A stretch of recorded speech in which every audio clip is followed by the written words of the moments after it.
Hey guys, welcome to Sadhana sweet blog. Sadhana sweet blog में आपका स्वागत है। तो आज हम सुबह सुबह ही अपने पूरे फैमिली के साथ निकल पड़े थे बाबा बसराज कुंवर की ओर। तो बाबा बसराज कुंवर हमारे निवासी स्थान से 40 से 45 किलोमीटर दूर पर स्थित है। कहा जाता है कि मानपुर के घने जंगलों में स्थित नीचे बाबा जी की पूजा होता है, बाबा बसराज कुंवर जी का पूजा होता है, और तकरीबन 1000 फीट ऊपर पहाड़ पर माता रानी का पूजा किया जाता है। लोगों का मान्यता यह है कि जो सच्चे दिल से पूरे श्रद्धा के साथ जो सच्चे मन से पूजा करते हैं, मनोकामना मांगते हैं, उनका बहुत जल्द ही मनोकामना पूरा हो जाता है। तो हम निकल पड़े थे बाबा बसराज कुंवर की ओर। तो हम सबसे पहले बीच में ही स्थित है घटघोरिया बाबा, हम लोग वहाँ पहुँच चुके थे। वहाँ पूजा पाठ हम लोग किया। पूजा पाठ करने के बाद उनसे दया याचना किया कि बाबा हम जिस काम के लिए आए हैं वो हमारा अच्छे से हो जाए, रास्ते में कोई भी विघ्न ना आए। बाबा बस हम लोग वहाँ से पूजा पाठ करने के बाद हम निकल पड़े थे बाबा बसराज कुंवर की ओर। हम पहुँच गए थे बाबा बसराज कुंवर। वहाँ पास हम लोग जा रहे थे सभी कोई प्रसाद लेने। हम लोग सभी लोग मिलकर प्रसाद ले रहे थे। यहाँ प्रसाद में 2 डबल नारियल, चुनरी, माथा पट्टी और हवन धूप वगैरह रहता है, वगैरह वगैरह। बाकी जिसको जो लेना रहता है यही सब प्रसाद में रहता है। तो हम लोग सभी लोग प्रसाद ले लिए थे। प्रसाद लेकर हम जा रहे थे वापस मंदिर की ओर। मंदिर में मैं निकल गई थी प्रसाद लेकर मंदिर जाने के लिए। तो मैं नीचे आकर देखी जिनका बलि देना था खसी, उसको भैया स्नान करा रहे थे। तो फिर हम पहुंच गए थे गेट की ओर। तो ये रहा हम पहले का गेट जहाँ से बाबा बसराज को मंदिर में इंटर करते थे। तो वो अब नया बन चुका है इधर से। तो हम ये फर्स्ट टाइम है जो हम लोग इधर से जा रहे हैं। वैसे तो हम लोग पुराने ही गेट से ही पहले जाते थे क्योंकि ये बना नहीं था। ये इस अभी हाल फिलहाल में ही बना है। और हम वैसे तो हम लोग हर साल यहाँ आते हैं।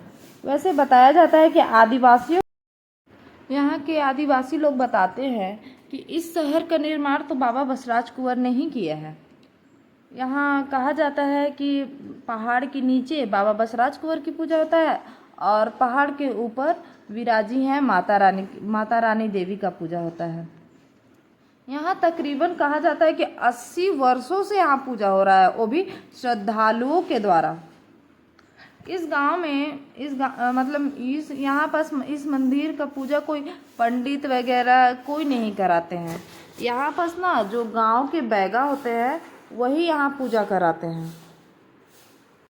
हम मंदिर की ओर निकल पड़े थे। यहाँ मतलब नया नया बना है, फर्स्ट टाइम हम लोग इधर से आ रहे थे। तो ये जो आपको सामने लाल लाल दिख रहा है ये है पूरा नारियल। यहाँ पास बताया जाता है कि जिसको भी जो भी मनोकामना है यहाँ पास नारियल को चुंदरी में बांध कर और यहाँ बांध देते हैं मनोकामना। जब इनका मनोकामना पूरा हो जाता है तो कोई भी नारियल एक आकर खोल देते हैं। तो यहाँ देखिए ये मनोकामना का ढेर है। हर जगह आप देखेंगे कि ये नारियल बंधा हुआ है चुंदरी में लपेट कर। तो यहाँ आने के बाद तो मेरा भीड़ देखकर मेरा दिमाग ही आउट हो गया कि भगवान अब हम जाएंगे कैसे, क्योंकि मंडली जेठानी जी लोग तो पहले ही चले गए थे आगे और हम हो गए थे पीछे। बहुत मुश्किलों के बाद हम लोग को समझ नहीं आ रहा था कि कैसे जाए। तो बहुत मुश्किलों के बाद हम लोगों ने मतलब मैंने डिसाइड किया कि नहीं यहाँ ऊपर से चढ़ के चले जाते हैं। बहुत मुश्किल से हम लोग निकले यहाँ से, किसी भी तरह धक्का मुक्की करते करते आगे चले तो गए हम लोग। आगे जाने के बाद यहाँ भीड़ देखकर तो समझ ही नहीं आ रहा था कि पूजा कैसे करेंगे। आगे तो हम पहुँच गए लेकिन पूजा करने के लिए जगह नहीं मिल रहा था।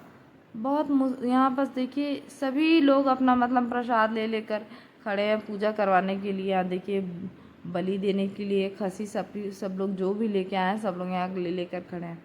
तो हम यहाँ आ तो गए थे लेकिन अब पूजा करने के लिए हमको मिल नहीं रहा था जगह। बहुत मुश्किलों से हम लोग वहाँ पास घुसे और घुसने के बाद फिर हम लोगों ने पूजा पाठ किया।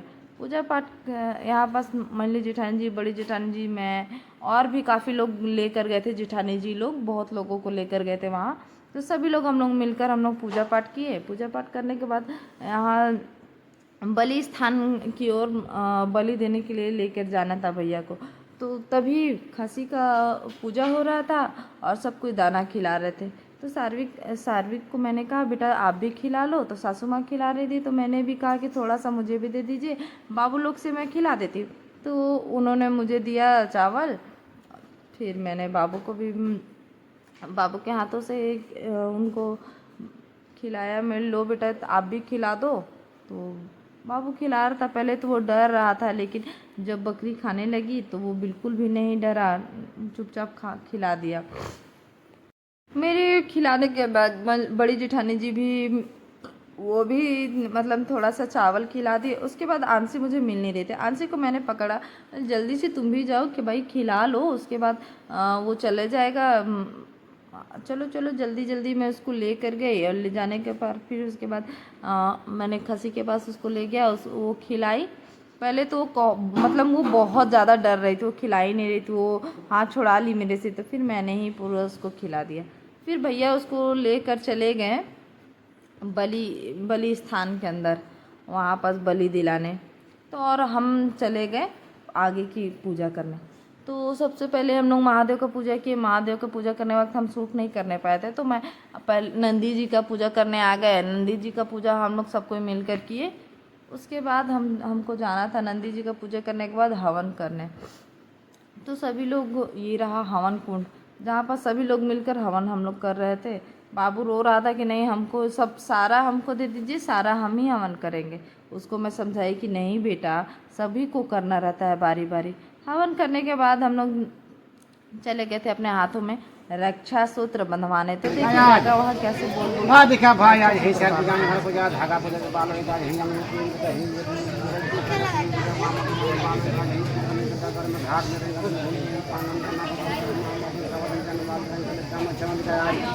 आज हिरो कराए के